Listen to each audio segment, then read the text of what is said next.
Hello, hello, hello, you guys. Oh, today we're honored to feature a woman whose entrepreneurial journey is nothing short of inspiring.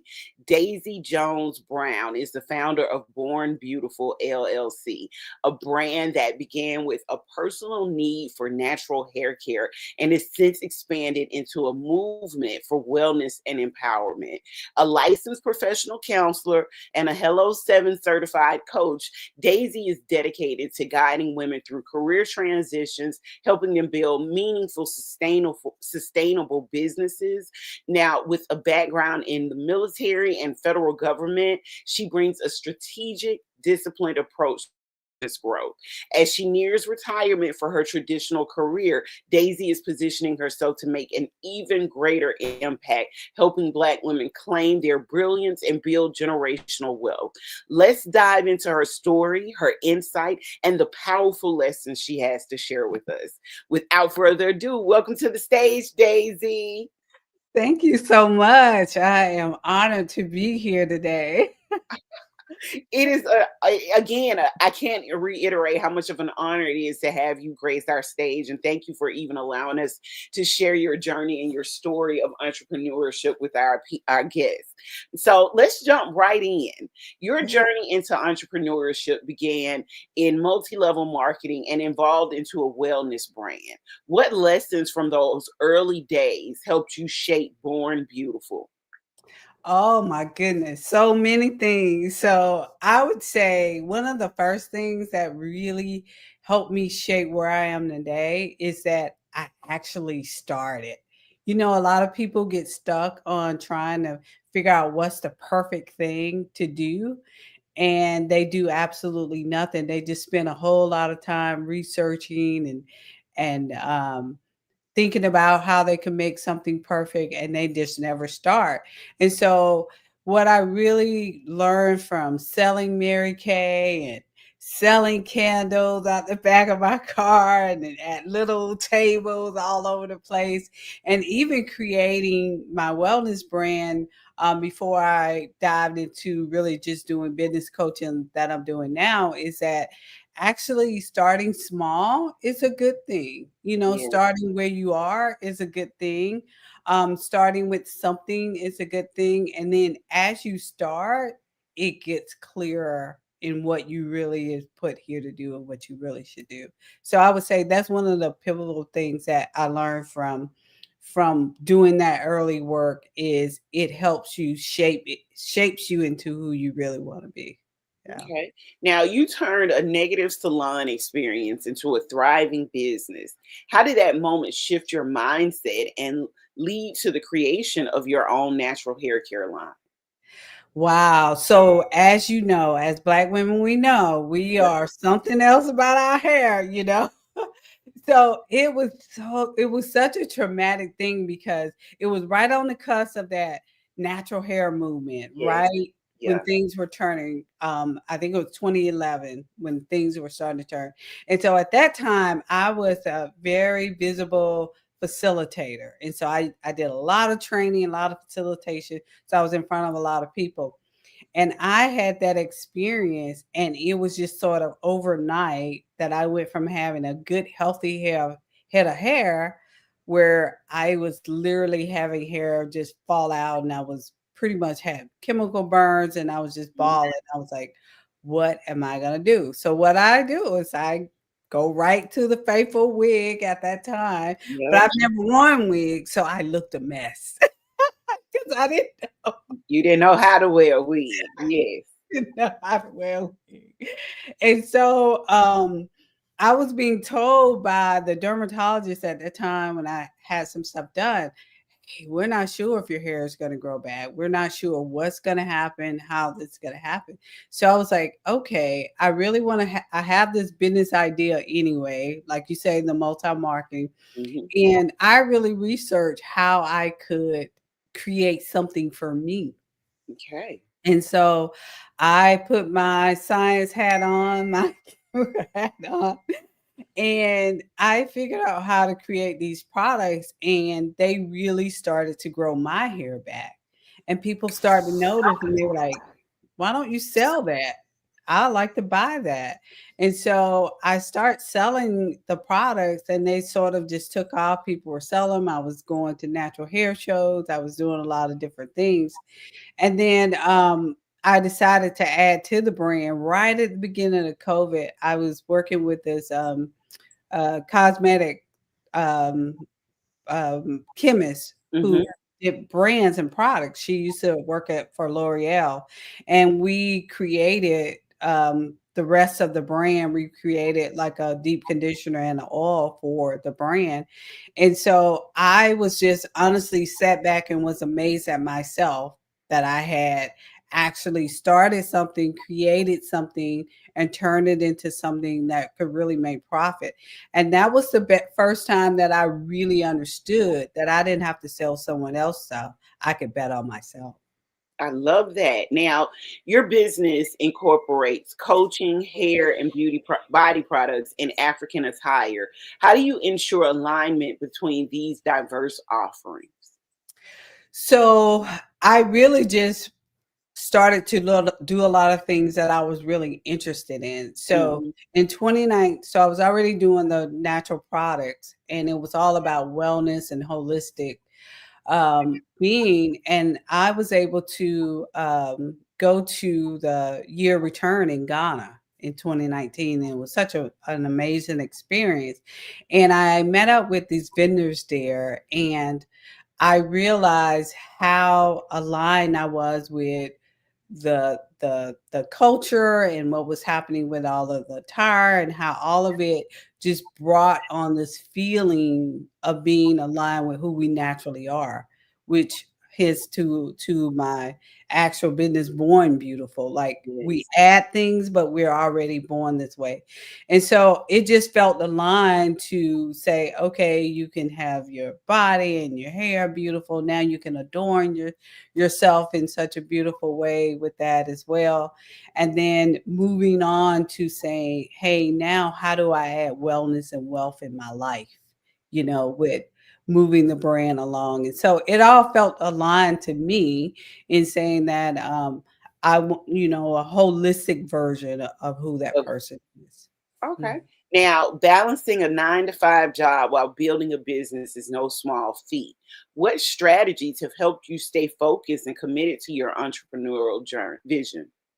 You're so right. And there were so many times that I would fall out of alignment with that. Either I was overworking and underworking or trying to just do it all, doing too Yeah. much. So there's a couple things that really helped me.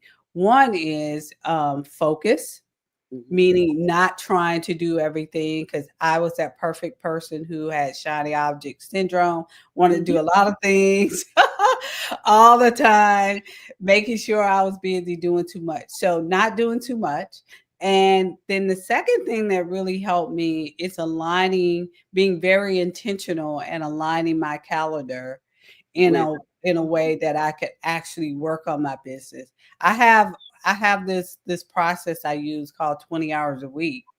And I intentionally either work an hour or so before work or after work. And then I actually um, carve out hours on the weekend that I'm going to work. And I add it in part in my calendar to actually work. So that's what's helpful.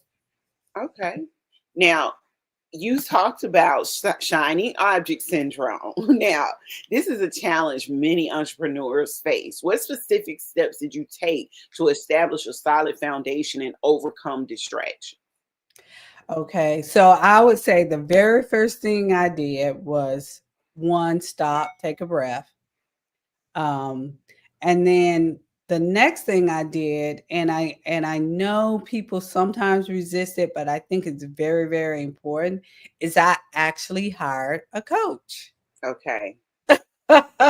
And so once I hired that coach, I could focus on what I was doing and I could actually learn how to just stop doing too much and then also start to focus on actual steps that were going to move the business forward. And I think also the biggest thing that we have to do is just ensure that we are actually mastering the basics and that have Mhm. a good basic foundation and ensure that really works first. you know. Okay. Now, as a licensed professional counselor and a business owner, how do your coaching and counseling skills contribute to your approach to entrepreneurship? Oh my goodness. It's so good because 90% of what's happening in that business is Uh-huh. your mindset, is what's going on in your mind that we are really struggling with. So it integrates really well because most of the work you're doing is actually mindset and 10% strategy, as so it's a natural integration of what I'm doing in business. Okay. Now, your experience in the military and federal government has also given you a structured leadership style. How has that discipline sort of helped in scaling your business as well? It's helped in so many ways because when you're in the military and when you work for federal government, like you said, it's really structured. Hmm. It's structured in a way so you have learned and positioned yourself to say, "Hey, I do step one, then I do step two, and step three, and step four, and etc." And so, really, for me, it's about creating the right foundation first. And so, what I have seen is that people will take a lot of different pieces of a business and try to grow them individually or grow them out of order. And what I love to do is help bring people back to their actual foundation to say, hey, first you need to know this, your why and your purpose and why are you doing what you're doing. Then let's move on to who you really want to serve, your ideal client, your avatar. Then how are you going to fix their problem, with your offer? And then how are you going to deliver it with your framework? And then now you can put it out there and let people know about it. And then we can learn how to sell and repeat. So I think the biggest thing is help for me is being able to strategically go back and say, this is how we build a foundation. So you're doing a purpose driven business. Okay. Now, as a Black woman in entrepreneurship, what has been the biggest mindset shifts that you had to make to claim your success unapologetically? Oh my goodness. Our voice. Yeah. Claiming our voice. Oh my God, we've been underpaid so long and have our brilliance not be able to shine in places that we work. I know I have been in many toxic work Yes. situations, Yes. uh, been made to feel invisible at the table, knowing you're supposed to be there. People stealing your ideas, being, downgraded and overlooked and all of these things. And so I think it really is very intentional for us to take the moment to say, we have a voice, it means something, we belong, and we're much more powerful than we think we are. That's why they want to silence us. And Yes. so, yes, right? Absolutely. So it is claiming our voice. Yes. That's something we as Black women have to work on, and being unapologetic about our voice as well. So Yes. we we Yes. we sometimes we say things and we're told don't do this, don't do that, but we have to be unapologetic about who we are. Absolutely, sometimes. So yes. Yes, even to the fact of people, I've had people question me, especially in the federal government. Why you say you work with Black women? Why don't you work with all women? And Yes. like you said, having the tenacity to say, "Because I want to." Yeah, because I want to. I only want to work with Black. I said that. I think I posted something like that on my Facebook page. I'm sorry if this sounds racist to anybody else, but I'm not interested in, doing anything with anyone else other than Black women. Yeah, So yeah. exactly. Because that's who I want to work with. Because that's who looks like me. That's because it is my choice to Yeah. want to work with women of color. And I think like you said, we have to be unapologetic about Yeah. it and say, Yeah. this is Now, what. the daily 7 is an essential part of your routine. Can you share how it has improved your productivity and your work life balance? Yes. So the daily seven is basically seven things I do every morning to start my day. So Mhm. one of the things that I used to struggle with is this money mindset, which a lot of us struggle with. Do, yes. Yes. And so one of the daily sevens I do is I look at my money every morning. I just take a quick look. I see where money have gone, where money is at, how much money I have. And I think it stopped me from avoiding money because I'm looking at it every day. And so now I'm like integrating it as part of my world. And then of course some of the other things I do in my daily seven is make myself sort of move my body, Yes. to really kind of start my day. And then I sit with God and I pray and I meditate and I said, I learned how to pray better by doing it daily. I learned how to connect with what is really happening, and Mhm. now I have a better idea of how to where to go and how to connect into what my day feels like. And then that helps me with what I'm going to do in my business during the day. So I just think having a routine or something that you can do, it'll improve your life, it'll improve your business. I love that. I love it. Now, you credit mentorship with helping you refine your business strategy. How did working with Rosetta Thurman and Rachel Rogers sort of shift your perspective on success? These are some, excuse my language, some badass women, badass black women. Yes. So how are they shifted my mindset? So Rosetta is unapologetic a queen.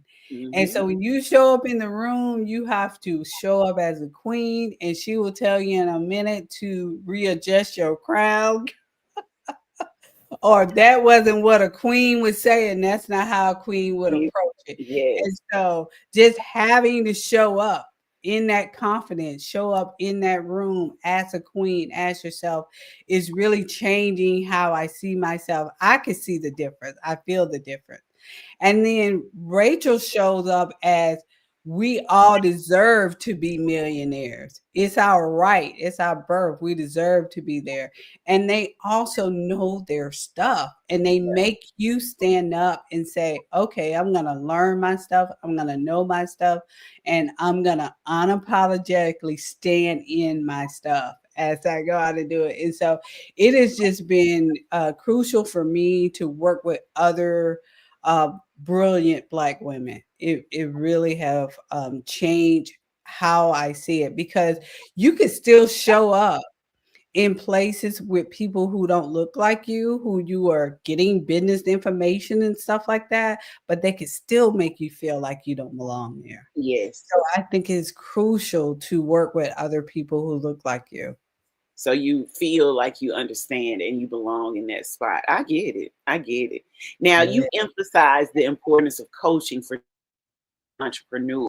What should aspiring business owners look for when selecting a mentor or a coach? I think they should look for alignment first. Do they really align with that person? Does it feel good? Does it feel comfortable? Um, what is your body saying when you're with that person? Does that person, speak your language? Does that person understand where you're coming from or your background? Does that person make you feel like it's a safe space? So that's me saying, first, does it feel aligned? And then is that person teaching you and can they articulate to you what it is that you actually need to move the ball to the next level? If you need someone that can help you create, SOPs or work with a team, is that person actually skilled and able to help you actually do that in your business to align with the next thing that you need? And so competence, to see if they're competent in what you really need, see if you align with them as well. And then I think they can add to you in what you're trying to do. Okay. Now, your mission includes helping Black women build legacy wealth. How do you incorporate wealth building strategies into your coaching practice? So I always tell people that from my perspective, learning how to get to multiple streams of income. So, what is it that you really want in a business? So, I teach women how to have a lifestyle business. And Mhm. so, what I mean by a lifestyle business is that usually the women I'm working with are 10 years or less away from retiring, either from the federal government or military or whatever the deal. And so, a lot of them don't want to go into um, these very large businesses where they got to hire a whole new team and do all of that type of Mhm. work. So, they want a lifestyle business where they can travel. The money can go for travel, the money can supplement their retirements and stuff like that. And so I always teach them that beyond that, what do you do with that money to ensure that you're actually growing? And so, one, a lifestyle business that can sustain the lifestyle that you really want. And then adding legacy for me is now what do you do with what's left over? So, if they want, I teach them my other side thing, which is real estate, Yes. and how to invest in real estate for them passively for them to grow their income. So there's so many options when when we have and we think we got to go one way and one way to get there, and there's just so many ways To go. Too many different paths that we can take. Yes. yes. Okay, now what advice would you give to a black woman who feels stuck in their career but are afraid to take the lead business ownership? Who afraid to take the leap? Yes, ma'am, into business ownership. I would say, and this has been my experience, you don't necessarily have to leave your 9 to 5. Make it your partner. And what I mean by that is why you still have the security of your 9 to 5, even if it's not the 9 to 5 that you want, you can change your relationship with it and just see it more as your partner to get you where you want to go. So Yeah. you can sort of like say, okay, I'm going to give myself a year to leave this 9 to 5 or to get out of this situation. I'm just going to treat it that way. And then within this year, I'm going to work with the coach, work it within a program or whatever to get what I need to monetize my expertise of what I already know so I can learn how to bet on me. So I would say you can do it simultaneously, is that you don't have to take the leap like some people do. You can actually take the small steps and then take the leap when you're ready, which I think is the best way. Okay. Now, in the next 5 years, you plan your coaching to support federal women transitioning into entrepreneurship. What steps are you taking to position yourself as a leader in this space? Oh, absolutely. So some of the steps I'm taking, like I am ensuring that I'm engaging with some of the organizations that really hone into federal women leaders, which is Federal Employed Women Organization, AFIA, which is an African American organization that focus on federal leaders, Black federal leaders within the government. Big. A member of Big, which is Blacks in Government, and all about what's happening with us in government and how we do leadership. And so, and in transition in OPM, looking for ways that I can add to how we transition out of the government in when we're retiring. So I'm like plugged into all of those organizations trying to say, hey, I have something that I'm able to give for those who are transitioning out of the federal government, who really want to do something else, who really want to do the second half their way, how they want to do it on purpose, the way that they want to do. This is one thing I wanted to share because I found this to be true. Even though we have these federal leaders, these Black women who are federal leaders, a lot of them don't want to do leadership.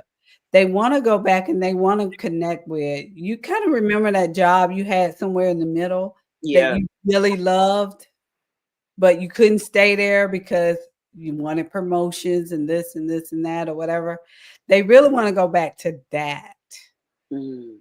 and make that their business because that is the thing that brought them the fulfillment that they The really were most looking joy. for. Yeah. Yes, the most joy. Maybe Yeah. go back and give yourself one piece of advice at the start of your entrepreneurial journey. What would it be? I would take my time and not realize that it was a race. Yeah. I really would take my time and give myself some grace along the way. Okay. Well, Daisy, I'm going to drop off the screen just for a moment, just so you can tell people where they can find you on social media, as well as your website and all that good information. Okay. Okay. So, hi everyone. So, you can find me on LinkedIn, Daisy Jones Brown on LinkedIn, and then you can find me on Instagram at Daisy Jones Brown. And then my website is www.brownsugarwellness.com. And that's brown sugar, SUGA without the R, brownsugarwellness.com. I can't wait to connect with you, and I love for us to have the opportunity to be on this journey together.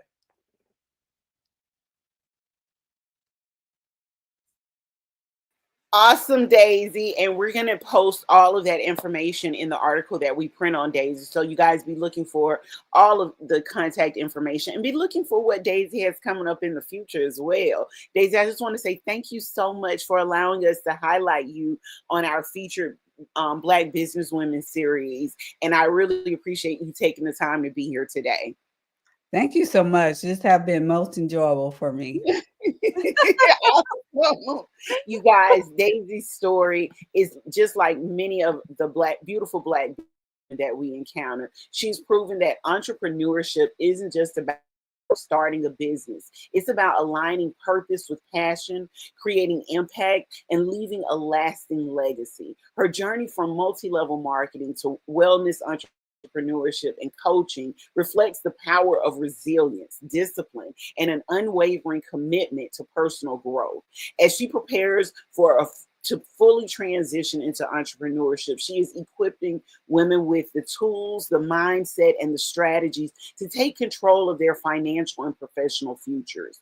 If you've ever doubted your ability to build something meaningful, Daisy's story is a testament that it's never too late to start, pivot, and create the success you deserve. Be sure to connect with Daisy, learn more about Born Beautiful LLC and her coaching. Follow her journey, and remember, you are enough, your vision matters, and your legacy starts today.